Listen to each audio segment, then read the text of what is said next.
বাজার থেকে এসেছে টাটকা টাটকা বাটা মাছ।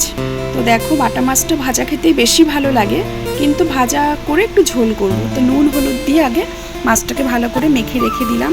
তারপরে দেখি কি রান্না করব। সবজিপাতি আজকে আর বাজারে সেরকম যাইনি, শুধু মাছই এনেছে। তো ঘরে এই ভেন্ডিগুলোই ছিল ফ্রিজে আর কি। তো সেগুলোই বের করে ভাবলাম কি যে একটুখানি ভেন্ডি চচ্চড়ি করি আর মাছের ঝোলই করি। আজকে আর বেশি কিছু করব না, কেননা মেয়ে আজকে বাড়িতে নেই। আর তোমাদের দাদাভাইও দুপুরবেলা খাবে কি খাবে না তারও কোনো ঠিক নেই। ওই জন্যই ভাবলাম যদি খায় এতেই হয়ে যাবে।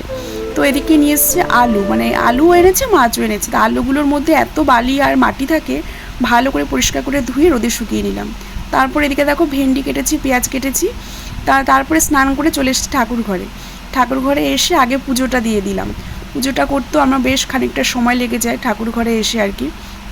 তো সুন্দর করে সাজিয়ে গুছিয়ে আগে পুজোটা দিলাম, তারপরে রান্না করে দেখো খেতে বসে পড়লাম। আজকে একা একাই খেতে হচ্ছে, মেয়েকে আর তোমাদের দাদাভাইকে ছাড়া, কেননা ওরা কেউ বাড়িতে নেই।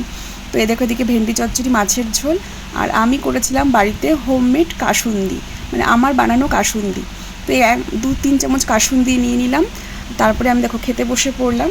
খেতে বসে তো ওদের কথাই ভাবছি, মানে মেয়ের কথা কখন বাড়িতে আসবে। তো যাই হোক, ভিডিওটা ভালো লাগলে লাইক কমেন্ট শেয়ার করে দিও, আর আমার চ্যানেল নতুন হয়ে থাকলে অবশ্যই একটা সাবস্ক্রাইব করে দিও। চলো টাটা।